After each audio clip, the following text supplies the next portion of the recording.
നമുക്ക് അങ്ങനെ സഹിക്കാൻ കഴിയുന്നില്ല. ഡയാലിസിസ് ചെയ്ത് കഴിഞ്ഞ് വന്നിട്ട് നിസ്കരിക്കാന്ന് നിൽക്കുമ്പോ വരെ വേദന കൊണ്ട് കരയല്ല, എലുമില്ല അവസ്ഥയിലേക്ക് പോയാ നിസ്കരിക്കാൻ കഴിയാണ്ടായി പോകുമെന്ന് പറഞ്ഞിട്ട് എപ്പം കരയല്ല. എനിക്ക് മരിക്കുന്നതിന് മുമ്പ് നാം മാറിയിട്ട് വെള്ളം കുടിക്കാനുള്ള ഒരാഗ്രഹം കൊണ്ടാണ് റബ്ബേ. നമ്മളാരും കൈവിടരുത്. എനിക്ക് ഉമ്മാക്ക് ഞാൻ മാത്രമേ ഉള്ളൂ.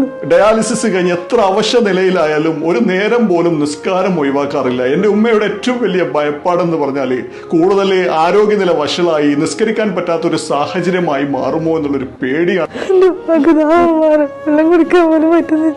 ബ്ലാത്തൂർ എന്ന് പറയുന്ന പ്രദേശത്ത് 42 വയസ്സ് മാത്രം പ്രായമുള്ള സബീല എന്ന് പറയുന്ന സഹോദരിക്ക് ഇരുവൃക്കകളും തകരാറിലായി വല്ലാത്തൊരു സങ്കടകരമായ സാഹചര്യത്തിലാണ് ഇപ്പോൾ ഡോക്ടർമാർ പറഞ്ഞിട്ടുള്ളത്. എത്രയും പെട്ടെന്ന് കിഡ്നി മാറ്റിവെക്കലല്ലാതെ വേറെ യാതൊരു പരിഹാരവുമില്ല.